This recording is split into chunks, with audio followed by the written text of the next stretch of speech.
In 2019, novelist Nathaniel Rich wrote a book. It was an expansion of an article he published a year before in New York Times Magazine. It won Science Communication Awards and was so popular that Apple started developing it into a docuseries for their streaming platform. Needless to say, the book and article were a smashing success, especially considering that they were all about climate change, specifically the roots of our climate disaster.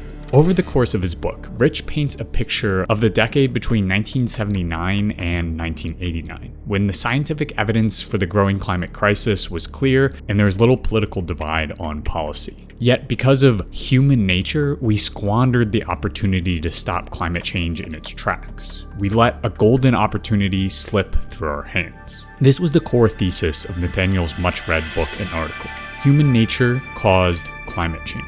Indeed, as we plunge deeper into a world changed by growing emissions, terms like the Anthropocene grip tight to the public consciousness. It's human-caused climate change and man-made emissions, or even humans are the virus. But this fixation on humanity as a whole has distracted us from the true culprit behind climate change, our current economic system, capitalism. We aren't living in the Anthropocene, but instead the Capitalocene, an age where fossil fuels and capitalism grow ever tighter, an age of fossil capital. As global capital accumulates and grows ever larger, so too does the growth of carbon dioxide emissions. We'll soon see that climate change is merely revealing the destruction fossil capital has sown over the last 2 centuries. But why is this happening? What is fossil capital? Why is capitalism killing the planet, and why won't the capitalist mode of production save us from climate change? This video is sponsored by Skillshare. If you hang around to the end, I'll give you a link to try 30 days of Skillshare for free. Behind every single-use plastic bag, behind every gallon of gas, and behind every ton of carbon dioxide lies fossil capital. A system that lurks in the shadows of emissions like a puppeteer pulling strings. Dig down deep enough into the climate crisis and you'll inevitably run headfirst into fossil capital. But what exactly is it? Before we can fully answer that question, we have to head back to 1867, the year Karl Marx published his first volume of Capital, a decisive and deep exploration of capitalism and capital in the modern era. Because in order to understand the root cause of climate change, we have to understand exactly what capital means. Admittedly, Marx and his academic descendants have spent thousands upon thousands of pages picking apart exactly what capital is and how it drives our economy. But here's the basic idea. Capital is the accumulation of money that comes from the circulation of commodities. That's a bit of a mouthful, so let's break it down a little bit more. Money under capitalism is distinct from capital. If, for example, Jeff Bezos uses his hard-earned cash to buy some food or a commodity, that is just plain old money. But if Jeff Bezos uses his money to invest or buy something like labor or raw materials so that he can then sell that product again at a higher price, accumulating even more money, then his money becomes capital. So money only becomes capital when it is entered into the endless cycle of the production of commodities. Jeff Bezos' goal is to sell those commodities for more money than he initially invested. This is the cycle of money, commodity, money, or MCM for short, that Marx lays out in his research. And it's an endless process of accumulation. Because capital drives its avatars, business owners, CEOs, factory managers, ever onward in a crushing process of maximizing profits. They do that primarily by minimizing the amount of initial money they need to invest in the production process. Simply put, if Jeff Bezos can pay his workers less, skimp on worker benefits, or spend less on worker safety, and still produce the same amount of t-shirts out of his factory and sell them for the same price, he's just made a hefty profit, which he could then use to make even more t-shirts and make even more profits, and so on and so on. This is the endless treadmill of capital accumulation. But this process has now been intimately intertwined with the extraction and burning of fossil fuels. According to Andreas Malm in his book Fossil Capital, the core lever through which the creation of capital runs is fossil fuels. Money is poured into the production of materials and goods for sale. It is during this stage of the creation of capital that fossil fuels are combined with the exploitation of labor. Those two allow the generation of even more commodities that can be sold for even more money. In doing so, capitalists convert their original stack of money into even more money through the mobilization of labor and fossil fuels. In short, today, capital is accumulated through the service of fossil fuels. They are one of the key elements for the generation of profit, the continuous expansion of production, and the rampant accumulation of capital. In the words of Malm, fossil capital is self-expanding value passing through the metamorphosis of fossil fuels into carbon dioxide. So for a t-shirt factory owner looking to turn a profit like Jeff Bezos, fossil fuels are crucial.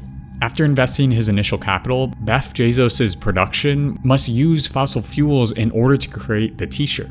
Fuel is used to minimize transportation time, it's used to run the machines that churn out the textiles, it's used to keep the lights on in the factory late at night so work can continue, and much more. At each stage of production, fossil fuels allow Jeff to turn his initial investment into even more money and ship it off to markets eager for more graphic tees. Fossil fuels, alongside labor, have become a crucial cornerstone to capitalist production and accumulation of wealth. And as we saw in last month's video, fossil fuels also give factory owners more control over their workers, minimizing worker gains by leveraging the power of carbon. But the world has advanced rapidly from the time of the steam engine. Now, fossil fuels seem to pervade every aspect of our life, and capitalist production has obtained global supremacy. And with this supremacy has come immense exploitation and an explosion of emissions.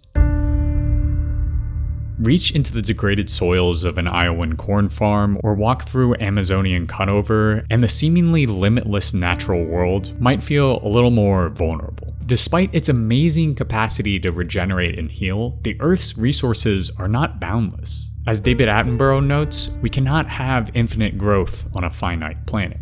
Our natural resources aren't limitless, yet capitalism gobbles them up with an ever-growing hunger that treats them as such. This is one of the primary contradictions of capitalism, one that has led humanity down the path of environmental destruction and has tightened the screws holding together fossil fuels and capital accumulation.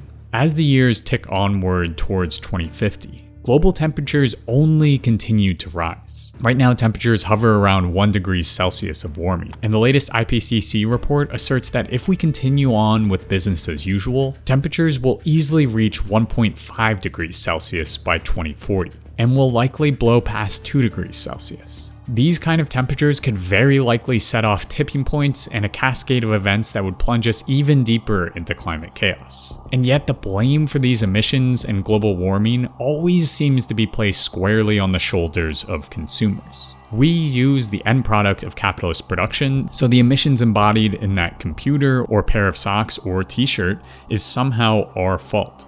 This is not only wrong, but an insidious form of victim blaming that fossil fuel companies and the foot soldiers of fossil capital in general have been peddling for decades. From BP's popularization of the carbon footprint to get consumers to care more about their personal actions than BP's massive emissions, to ExxonMobil's advertorial campaigns that deftly wielded language to individualize the problem of fossil fuels, the corporations directly producing fossil fuels have a vested interest in turning the spotlight away from their dirty actions. But it feels like an almost impossible task to tackle fossil fuel production, because as we saw in the last video, it not only was integral to the rise of industrial capitalism, but has now become an essential piece of profit accumulation in a capitalist economy. But our current world looks very different from the relatively localized industrial capital of early 19th century Britain. Today we live under the highest form of capitalism, imperialism, a stage of economic development marked by a few massive multinational corporations, think Fortune 500 companies, and a concentration of capital in massive banks that have outsized control on government and industry that together form a global oligopoly. These financial and industrial monopolies overproduce in their home countries and must export their products to the peripheries in order to continue generating profits, which drives countries in the imperial core to assert dominance and colonize countries in the imperial periphery to assure multinational corporations an easily exploitable labor force in a market for their products. And as Andreas Malm points out in Fossil Capital, these imperial tentacles of capital reaching across across the globe are facilitated by the engines of fossil fuel extraction. Indeed, the explosion of global capital has led to an explosion of emissions as multinational corporations search for the cheapest production, a search which is inevitably furnished by the dirtiest of fuels. Malm notes that fossil fuels act as the lever for capital accumulation in the 21st century in three main ways, the first being the expansion effect. Capital is globally mobile. It can invest anywhere in the world to siphon profit from labor forces. But multinationals will generally be drawn to countries with an adequate and steady fossil fuel infrastructure for energy production. A country's labor force might be cheap, but if there's not consistent energy fueling the factory at all hours of the day, those workers are rendered useless. We saw this expansion in China throughout the 1980s and into the 2000s. In 1980, foreign enterprises in China exported 0.1% of goods from the country. But by 2001, China ramped up coal production, energy infrastructure, and millions of people flocked from rural areas to the city, mirroring 19th century Britain. In part because of these factors, multinationals then descended on China, and foreign invested exports increased to 50%. During that same time, China's carbon dioxide emissions more than doubled as they rapidly expanded their energy production to facilitate the deluge of foreign investors. In short, because corporations need fossil fuels to wring the most amount of profit from their laborers, they seek out countries that have both a massive reserve army of labor and also a reliable grid of fossil fuel energy to power production. But this search inevitably leads to the second way capital uses fossil fuels in the age of imperialism, what Malm calls the intensity effect. As workers inevitably struggle for more power under the boot of imperialist multinationals and state actors through strikes, walkouts, and unionization, they scrape together some gains in wages and workplace safety. What's interesting is that the data shows that countries that grow in per capita wealth, after a certain point, tend to decrease in emissions intensity in what's called the environmental Kuznets curve. This is because higher incomes means a larger tax base, and richer countries can spend more on carbon scrubbing for power plants, more efficient technologies, or cleaner fuels. But increased worker power and wages is the exact opposite of what multinationals want. It means a direct hit to their profit. So they'll look towards other countries for labor, and often the places where there is a big enough exploitable labor force and an already established fossil fuel infrastructure tend to have more emissions-intensive energy. We saw this happen throughout the 2010s, as Chinese workers gained some semblance of power and demanded higher wages and protection. Multinationals, ever concerned with their profit margins, sought out more readily exploitable labor in India and Bangladesh, countries that have fossil fuel infrastructure available but whose energy is very carbon intensive, which means fewer coal scrubbers and the most carbon producing of fuels. In short, capital's natural flow towards the cheapest and most exploitable labor inevitably leads to more emissions during production. And once production is finished, the money invested in labor and fuel is only worth it if the country has the capacity and infrastructure to ship it wherever demand lies across the globe. This leads to the third way fossil capital drives emissions: the integration effect. Multinational companies' desire for suitable infrastructure means countries expand and integrate their shipping and transportation capacities, which rely heavily on the burning of fossil fuels, in order to lure capital into the country. This leads to a rise in emissions as fossil fuel-hungry shipping barges and airports rise up to service the increased production in the imperial periphery. This is what fossil capital looks like in the 21st century. Capital mobilized and facilitated by fossil fuels in order to access labor wherever it is cheapest and most exploitable. Because one of the core realities of a world living under imperialism is that capital and the multinationals who control its flow are highly mobile, facilitated by the flexibility of fossil fuels in both space and time. Capital can move anywhere, but the labor they use to build even more wealth and power is highly immobile. This means that the economic system we live under has immense power to pit workers living across the planet against each other in a race to the bottom, a competition that is facilitated by fossil fuels. So the rampant emissions crisis we are witnessing today is not caused by you buying a t-shirt, nor is it caused by individual countries, albeit they do have the capacity to create change. It is instead caused by the owners of production. multinationals driven by the hunt for even more capital in a process facilitated by fossil fuels. To add even more insult to injury, the ever-growing drive of money turning into commodities, turning into even more money, not only flatly ignores planetary boundaries, but also creates social scarcity. As a paraphrasing of Marxist scholar Kohei Saito notes, capitalism doesn't just flout natural scarcity, caring little for the planet's limits. It artificially creates a social scarcity, where we are always compelled to want more. The newest technologies, planned obsolescence, and gratuitous advertising all work to plant the seed that what we have is not enough, and that gobbling up the latest product off the assembly line is the only way to ward off that scarcity. So the process of capital accumulation not only wields fossil fuels to generate even more wealth, but also corporations create a perceived scarcity in order to offload their products down into our throats, all the while blaming us for the destruction they've caused in their accumulation of capital. Fossil capital in the age of imperialism is ever present. You cannot separate production from fossil fuels. The two are so intimately intertwined that they've become one. Yet the majority of the response to climate change has ignored this reality. Instead of recognizing the interlock of fossil fuels and capital accumulation, policy and action seems to center on working within capitalist constraints. But as we'll soon see, capitalist solutions have little to offer us in a warming world. In 2009, an industrial consortium of companies backed an energy project never before seen in scope: desert tech, a dream that would bring copious amounts of solar energy to Europe.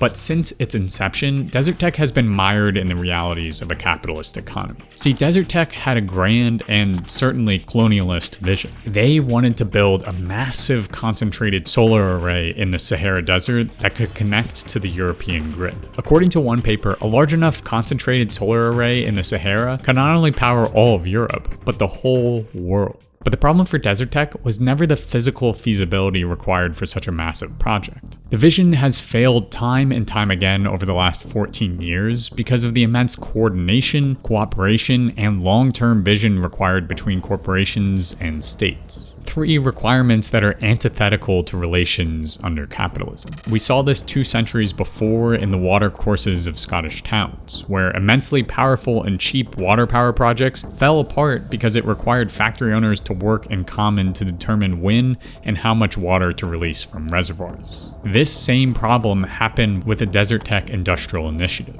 As Andreas Malm describes in Fossil Capital, just 5 years after its inception, Desert Tech lay in shambles. Unconvinced of the financial benefits, the heavyweights of the consortium had pulled out. And an analysis from 2012 found that while technically feasible, without adequate frame conditions that will give sufficient security to investors, it will not be possible to realize such a demanding and challenging large-scale international infrastructure.